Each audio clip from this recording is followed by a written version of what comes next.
മലപ്പുറത്ത് നവാബുഗന്ധ ക്ഷേത്രം അല്ല ഭാരതപ്പുഴയുടെ തീരത്ത് മാത്രമല്ല കേരളത്തിൽ ഇത്ര 40 നദി അല്ലേ ഉള്ളത്.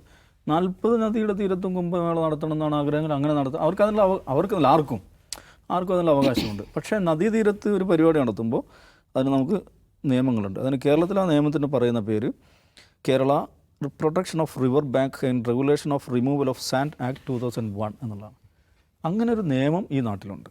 അങ്ങനെ ഒരു നിയമം ഉണ്ടാകുമ്പോൾ പിന്നെ ഒരാളൊരു JCB ആയിട്ട് പിന്നെ പുഴക്കരയിൽ പോയിട്ട് അവിടെയുള്ള സാൻഡ് ബാങ്ക് അത് മാന്തി എടുക്കാൻ വിചാരിക്കുക. അപ്പോൾ അത് മാന്തി എടുക്കുമ്പോൾ അത് തടയാനുള്ള ഉത്തരവാദിത്തം ആർക്കുണ്ട്? അവിടുത്തെ റവന്യൂ ഉദ്യോഗസ്ഥർക്കുണ്ട്. അത് പറയുമ്പോൾ എന്താണ്, ഭാരതപ്പുഴ ഏത് ബാപ്പാൻ്റെ അടാ എന്ന് ഒരു സന്യാസി ചോദിക്കുമ്പോൾ അത് വേറെ പ്രശ്നമാണ്. അപ്പോൾ ഇവിടെ സംഭവിച്ചിരിക്കുന്നത് എന്താണെന്ന് വെച്ചാൽ ഇവർ ആ ഭാരതപ്പുഴയുടെ തീരത്ത് പോയിട്ട് അവിടെ പാലം കെട്ടും, താൽക്കാലിക പാലം കെട്ടുന്നു. ഈ എർത്ത് മൂവർ കൊണ്ടുപോയിട്ട് മണ്ണ് മാന്തി എടുക്കുന്നു. ഇത് കാണുന്ന അവിടുത്തെ വില്ലേജ് ഓഫീസർ ഇത് ശരിയല്ലല്ലോ, ഈ അനുമതിയില്ല, ഒരാൾക്കും പറ്റില്ല. അത് സന്യാസിയാകട്ടെ, മുസ്ലിയാരാവട്ടെ, ബിഷപ്പാകട്ടെ, അല്ലെങ്കിൽ രാഷ്ട്രീയ പാർട്ടി നേതാവാകട്ടെ, നമുക്കൊരു പുഴയോരത്ത് അല്ലെങ്കിൽ കടപ്പുറത്ത് ഇപ്പോൾ കോഴിക്കോട് ബീച്ചിലൊരു പരിപാടി നടക്കുകയാണ്. അവിടുന്ന് കോഴിക്കോട് ബീച്ച് പോർട്ട് ഡിപ്പാർട്ട്മെൻറ്റിൻ്റെ കീഴിലുള്ള ഒരു പ്രോപ്പർട്ടിയാണ്. അവർക്ക് നേരത്തെ അനുമതി പത്രം കൊടുത്ത് പൈസ അടച്ച് അനുമതി മേടിച്ചിട്ട് നമുക്ക് ബീച്ചിൽ ഒരു പരിപാടി നടത്താൻ പറ്റും. ബീച്ചല്ലേ എന്താണ് ഞങ്ങൾക്ക് ഇവിടെ വന്നിരുന്നു ഇവിടെ പരിപാടി നടത്തിക്കൂടെ ചോദിച്ച് അതിന് അർത്ഥമില്ല. കാരണം അത് പോർട്ട് ഡിപ്പാർട്ട്മെൻറ്റ് കീഴിലൊരു പ്രോപ്പർട്ടിയാണ്. അതേപോലെ നമ്മുടെ നാട്ടിലെ പുഴയും പുഴയോരങ്ങളും റിവർ ആൻഡ് റിവർ ബാങ്ക്സ് അത് ഗവൺമെൻറ് പ്രോപ്പർട്ടിയാണ്. അതിൽ നമുക്ക് എന്ത് ആക്ടിവിറ്റി നടത്തണമെങ്കിലും ഗവൺമെൻറ്റിൻ്റെ മുൻകൂർ അനുമതി വേണം. ഗവൺമെൻറ്റിന് മുൻകൂർ അനുമതി കൊടുക്കണമെങ്കിൽ അവർ ഈ പറയുന്ന protection of river banks and regulation of removal of sand act 2001 അതിൽ പറയുന്ന സംഗതികളെ സാറ്റിസ്ഫൈ ചെയ്യുന്ന സ്വഭാവത്തിലേ ചെയ്യാൻ പറ്റുള്ളൂ. അപ്പോൾ ഈ ഉദ്യോഗസ്ഥന് അത് സാറ്റിസ്ഫൈ ചെയ്യുന്നില്ല. ഒന്നാമത് അനുമതി മേടിച്ചിട്ടില്ല. ഇനി അനുമതി മേടിച്ചാൽ തന്നെ അനുമതി കൊടുക്കണം, എന്ത് ചെയ്യണം, ഇതിലെ റെഗുലേഷൻസ് സാറ്റിസ്ഫൈ ചെയ്യണം. അപ്പം സ്വാഭാവികമായിട്ടും ആ പെർട്ടിക്കുലർ ഉദ്യോഗസ്ഥന് സ്റ്റോപ്പ് മെമ്മോ കൊടുത്തു. സ്റ്റോപ്പ് മെമ്മോ കൊടുത്തതിൽ അവർക്ക് പരാതി ഉണ്ടെങ്കിൽ അവർക്ക് എന്ത് ചെയ്യാം, അതിൻ്റെ അപ്പലറ്റ് അതോറിറ്റി ആരാണോ, അത് താലൂക്ക് തഹസിൽദാറാണോ അല്ലെങ്കിൽ ജില്ലാ കളക്ടറാണോ കോർട്ടാണോ, അവരെ പോയി കാണാം. എന്നിട്ട് ആ തടസ്സം എന്താണെന്ന് വെച്ചാൽ അത് നീക്കിയെടുക്കാം. അങ്ങനെയാണ് സാമാന്യമായിട്ട് മനുഷ്യർ ചെയ്യുക. നാഗരിക ബോധമുള്ള സംസ്കാരമുള്ള മനുഷ്യർ, ഭരണഘടനയും നിയമത്തെയും മാനിക്കുന്ന മനുഷ്യർ അതാണ് ചെയ്യുക, അതാണ് ചെയ്യേണ്ടത്. പക്ഷേ ഇവിടെ സംഭവിച്ചിരിക്കുന്നതെന്ന് വെച്ചാൽ ഇത് സംഭവിച്ചതിന് ഇങ്ങനെ ഒരു സ്റ്റോപ്പ് മെമ്മോ അവർക്ക് ലഭിച്ചപ്പോൾ തന്നെ സംഭവിക്കുന്നതെന്ന് വെച്ചാൽ ഈ പറയുന്ന നവാബുഗന്ധ ക്ഷേത്രവും തിരുനാവായയും മലപ്പുറം ജില്ലയിലാണെന്നുള്ളതുകൊണ്ട് അത് കടുത്ത മുസ്ലിം വിരുദ്ധ പ്രചാരണത്തിന് ഉപാധിയാക്കുകയാണ്. ഇതിലെന്താണ് മുസ്ലിങ്ങൾക്ക് എന്താണ് ഇതിൽ റോള്? ഭാരതപ്പുഴയും മുസ്ലിങ്ങൾ തമ്മിലുള്ള ബന്ധം എന്താണ്? ഈ river bank protection of river bank ആക്ടും മുസ്ലിങ്ങൾ തമ്മിലുള്ള ബന്ധം എന്താണ്? മുസ്ലിങ്ങൾക്ക് എവിടെയാണ് ഇതിൽ എന്താണ് ഇതിൽ സ്റ്റേക്ക്? ഒരു സ്റ്റേക്കും ഇല്ല. അപ്പോൾ ഒരു സന്യാസി വലിയ തോതിൽ ഈ പറയുന്ന വാട്സപ്പ് യൂണിവേഴ്സിറ്റിയിൽ പ്രചരിച്ചുകൊണ്ടിരിക്കുന്ന വീഡിയോ ആണ്. ഒരു സന്യാസി നല്ല നീണ്ട താടിയുള്ള കാഷായ വസ്ത്രം ധരിച്ചൊരു സന്യാസി, അയാളൊരു ഇൻ്റർവ്യൂ കേരളത്തിലെ ഒരു റൈറ്റ് വിങ് ചാനൽ ആ ഇൻ്റർവ്യൂ സംപ്രേഷണം ചെയ്തു. അതിന് കൊടുത്തിരിക്കുന്ന ബ്ലർബ് എന്താണെന്ന് പറയാം, രണ്ടും കൽപ്പിച്ച് സന്യാസി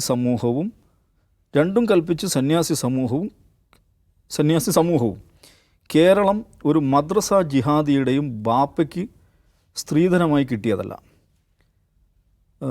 എന്താണ് സ്ത്രീധനമായി കിട്ടിയതല്ല, വന്ന് മുട്ടി നോക്ക്. ഒരു കാഷായ വസ്ത്രം ധരിച്ച സന്യാസിയുമായിട്ടുള്ള അഭിമുഖത്തിന് കൊടുത്തുള്ള ബ്ലർബാണ്. കേരളം ഒരു മദ്രസ ജിഹാദിയുടെയും ബാപ്പയ്ക്ക് സ്ത്രീധനമായി കിട്ടിയതല്ല, വന്ന് മുട്ടി നോക്ക്. എന്താണ് ഈ പറഞ്ഞതിനർത്ഥം? ഈ സംസ്കാരമുള്ള മനുഷ്യരെ ഒന്നിച്ചു ചേർക്കാനാണോ ഈ പരിപാടി എന്നുള്ളത് അവർ വേറെ വ്യക്തമാക്കണം. ഇപ്പോൾ ഇതിൻ്റെ സംഘാടകരായിട്ട് ജുന അഖാഡ എന്ന് പറയുന്ന, ഇന്ത്യയിൽ ഒരുപാട് അഖാഡകളുണ്ട്. അഖാഡകൾ എന്ന് പറഞ്ഞാൽ സന്യാസികളുടെ വലിയ ബൃഹത്തായ പാരമ്പര്യ ചരിത്രമുള്ളതാണ്. അപ്പോൾ അതിൻ്റെ മഹാമണ്ഡലേശ്വരമായിട്ട് കഴിഞ്ഞ വർഷം മലയാളിയായിട്ടുള്ള ഒരാളെ തിരഞ്ഞെടുത്തു. ആനന്ദവനം സ്വാമി എന്നാണ് അദ്ദേഹം അറിയപ്പെടുന്നത്. അദ്ദേഹം നേരത്തെ SFIയുടെയൊക്കെ ലീഡർഷിപ്പിൽ ഉണ്ടായിരുന്ന ആളാണ്. പിന്നെ മാതൃഭൂമിയുടെ ലേഖകനായിട്ട് ഡൽഹിയിലുണ്ടായിരുന്നു. കഴിഞ്ഞ ഈ പ്രയാഗ് രാജ് അവിടെ നടന്നിട്ടുള്ള കുംഭമേളക്കിടെയാണ്, മഹാകുംഭമേളക്കിടെയാണ് ഇദ്ദേഹത്തെ മഹാമണ്ഡലേശ്വരമായിട്ട് തിരഞ്ഞെടുക്കുന്നത്. അദ്ദേഹത്തിൻ്റെ നേതൃത്വത്തിലാണ് നടക്കുന്നത്. തീർച്ചയായും അദ്ദേഹത്തിന് ദക്ഷിണേന്ത്യയുടെ ഉത്തരവാദിത്തമാണുള്ളതെന്ന് പറയപ്പെടുന്നു. അത് നടത്താം. അദ്ദേഹം ഈ ഉത്തരവാദിത്വം ഏറ്റെടുത്തതിന് ശേഷം കേരളത്തിൽ ധാരാളമായി സഞ്ചരിക്കുകയും ധാരാളം അഭിമുഖങ്ങൾ നൽകുകയും ചെയ്തിട്ടുണ്ട്. ഒരുപാട് അഭിമുഖങ്ങൾ ഞാൻ കേട്ടിട്ടുണ്ട്. അതിൽ ആദ്യം നൽകിയ ഒരു അഭിമുഖത്തിൽ അദ്ദേഹം പറയുന്ന ഒരു പ്രധാനപ്പെട്ട ഒരു കാര്യം മദർ തെരേസ ഭൂലോക തട്ടിപ്പേരിയാണെന്നുള്ളതാണ്. ഈ നിലക്കുള്ള പ്രബോധനങ്ങൾ നടത്തുന്ന ഒരാളാണ്, എന്തോ ആയിക്കോട്ടെ അദ്ദേഹത്തിന്. പക്ഷേ ഇവിടെ ഈ മനുഷ്യൻ്റെ നേതൃത്വത്തിൽ നടക്കുന്ന ഈ ചെറുപ്പക്കാരനാണ് മാധ്യമ മേഖലയിലും സംഘടനാ മേഖലയിലൊക്കെ പ്രവർത്തിച്ച ആളാണ്. ഞാൻ അദ്ദേഹത്തോട് ചോദിക്കുകയാണ്, ഇതാണോ നിങ്ങൾ ഈ പരിപാടിയിലൂടെ പ്രചരിപ്പിക്കാൻ ഉദ്ദേശിക്കുന്ന സംസ്കാരം? കേരളം ഒരു മദ്രസ ജിഹാദിയുടെയും ബാപ്പയ്ക്ക് സ്ത്രീധനമായി ലഭിച്ചതല്ല. ഈ സംസ്കാരമാണോ? ഇങ്ങനൊരു ആത്മീയതയുമായി ബന്ധപ്പെട്ട പരിപാടി ആയിരിക്കുമല്ലോ സ്വാഭാവികമായിട്ടത്. ഈ ആത്മീയ ശോഭയുണ്ട് എന്ന് നിങ്ങൾ പറയുന്ന ഒരു പരിപാടി നടത്തുന്നതുമായി ബന്ധപ്പെട്ട് നിങ്ങൾ പ്രഘോഷിക്കാൻ ഉദ്ദേശിക്കുന്ന, ജനങ്ങളോട് പറയാൻ ഉദ്ദേശിക്കുന്ന, പ്രബോധനം ചെയ്യാൻ ഉദ്ദേശിക്കുന്ന ആശയം ഇതാണോ?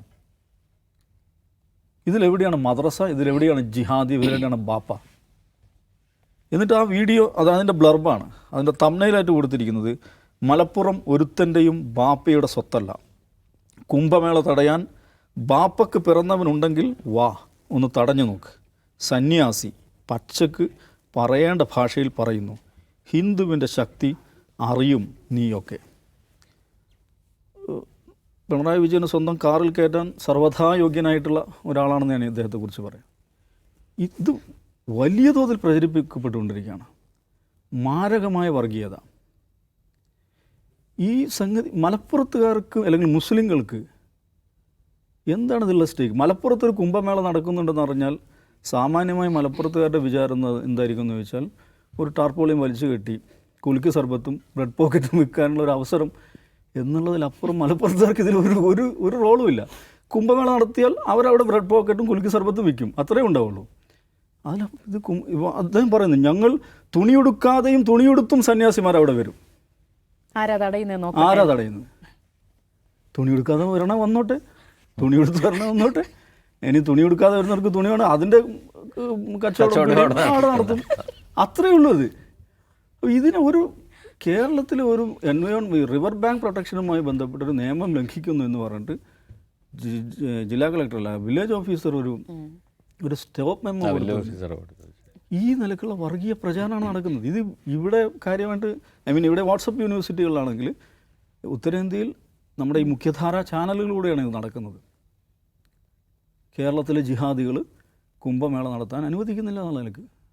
ഇപ്പോൾ കുംഭമേള 1792 ഈ ശ്രീരംഗപട്ടണം ട്രീറ്റി, അതിനുശേഷം മലബാർ ബ്രിട്ടീഷുകാർക്ക് കൈമാറുന്നു, അതിനുശേഷമാണ് അത് നിന്നുപോയതെന്നൊക്കെയാണ് ഇതുമായി ബന്ധപ്പെട്ട ആളുകൾ പറയുന്നത്. എന്തോ ആക്കോട്ടെ, ഇത് 12 വർഷത്തിലൊരിക്കൽ നടക്കേണ്ട സംഗതിയാണ്. ഞാൻ 12 വർഷത്തിലല്ല, എല്ലാ വർഷവും നടത്തട്ടെ, എല്ലാ വർഷവും നടത്തുക, എല്ലാ പുഴയോരത്തും നടത്തുക, എല്ലായിടത്തും സന്യാസിമാർ വരിക, അവർക്ക് പറയാനുള്ള ആത്മീയമായിട്ടുള്ള കാര്യങ്ങൾ, പ്രഘോഷണങ്ങൾ, പ്രബോധനങ്ങൾ എന്താണെന്ന് വെച്ചാൽ അത് ചെയ്യട്ടെ. അപ്പോൾ കേരളത്തിലേക്ക് ഉത്തരേന്ത്യയിൽ നിന്നൊക്കെ ധാരാളം സ്വാമിമാരൊക്കെ വരുന്നുണ്ടെങ്കിൽ അതിൻ്റെതായ ഒരു എന്താ പറയുക ഒരു ബിസിനസ്സൊക്കെ ഇവിടെയും നടക്കും, ഉണ്ടല്ലേ, നല്ല കാര്യം, അത് നടക്കട്ടെ. പക്ഷേ നാട്ടിലെ നിയമങ്ങൾ പാലിക്കണം, അതാരാണെങ്കിലും പാലിക്കണം. പുഴയാകുമ്പോൾ പ്രത്യേകിച്ച് അതിന് ഒരുപാട് എന്താ പറയുക, അതിൻ്റെ പ്രൊട്ടക്ഷൻ ലോസ് ഒക്കെ പറയുന്നത് വളരെ സ്ട്രിഞ്ചൻ്റാണ്. പക്ഷേ ഇതിൽ മുസ്ലിങ്ങൾക്ക് എന്ത് കാര്യം? അല്ലെങ്കിൽ മലപ്പുറത്തുകാർക്ക് എന്ത് കാര്യം? മലപ്പുറത്ത് സ്കൂളുകൾ ലഭിച്ചില്ല എന്ന് പറഞ്ഞിട്ട് മലപ്പുറത്തുകാരെ ചീത്ത പറയുക, മലപ്പുറത്ത് ശ്വാസം മുട്ടെന്ന് പറയുക, അയാളെ മുഖ്യമന്ത്രി പിടിച്ച് കാറി കയറ്റുക, ഇതൊക്കെയാണ് നാട്ടിൽ നടന്നുകൊണ്ടിരിക്കുന്നത്. ഇപ്പോൾ മലപ്പുറത്ത് SNDP സ്കൂൾ കിട്ടുന്നില്ലെങ്കിൽ അതിൻ്റെ തെറി ആരാണ് കേൾക്കുന്നത്? മലപ്പുറത്തുകാരൊക്കെ. ഇതെങ്ങനെ മലപ്പുറത്തുകാരാണോ മലപ്പുറത്ത് സ്കൂളിന് NOC അപ്രൂവൽ കൊടുക്കുന്നത്?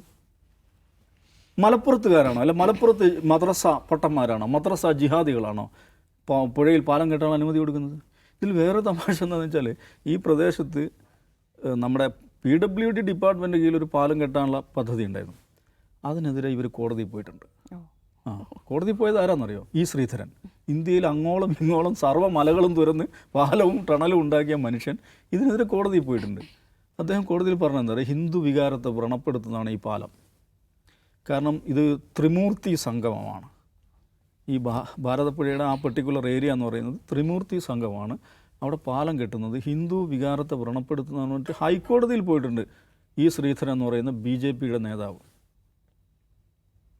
അതേ സ്ഥലത്താണ് ഇവർ ഒരു അനുമതി ഇല്ലാതെ പാലം കെട്ടുന്നത്. ഇതിൻ്റെയൊക്കെ ലോജിക്ക് എന്താണെന്ന് എനിക്ക് മനസ്സിലായത്. ഇത് വലിയ തോതിൽ ഈ വിദ്വേഷ പ്രചാരണം നടക്കുകയാണ്. ഇന്നിപ്പോൾ കലക്ടർ ഇവരുടെ യോഗം വിളിച്ചു, നിങ്ങൾ നടത്തിക്കോ എന്ന് പറഞ്ഞിട്ട്, നിങ്ങളുടെ ഉത്തരവാദിത്വം നടത്തിക്കോ എന്ന് പറഞ്ഞിട്ടുണ്ട്.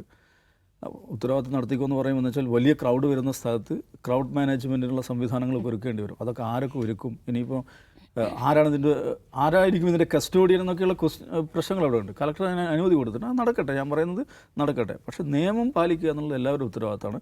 ഇനി നിയമം പാലിച്ചില്ലെന്ന് വിചാരിക്കുക.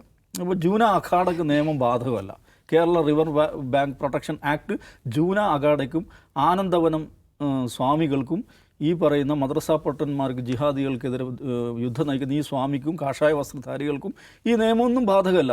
ഓക്കെ ഫൈൻ, അങ്ങനെ അവർ നടത്തിട്ട് മലപ്പുറത്തുകാർ ചീത്ത പറയുന്നത് എന്തിനാണ്? അവർക്കിത് അറിയത്ത് പോലും ഇല്ല ഇതെന്താ സംഗതി എന്ന്. ഈ നിലക്ക് സർക്കാരിന് ഉത്തരവാദിത്തമുള്ള അവിടെയാണ്. ഈ ഇത്രയും വിദ്വേഷജനകമായിട്ടുള്ള പ്രചാരണം നടക്കുമ്പോൾ അവർക്കെതിരെ നടപടി എടുക്കില്ലെന്നറിയാം. നന്നേ ചുരുങ്ങിയത് ഈ സ്വാമിയെ കാറിൽ കയറ്റാതിരിക്കാനുള്ള ശ്രദ്ധയെങ്കിലും ഉണ്ടാവണമെന്ന് ഞാൻ പറയാം.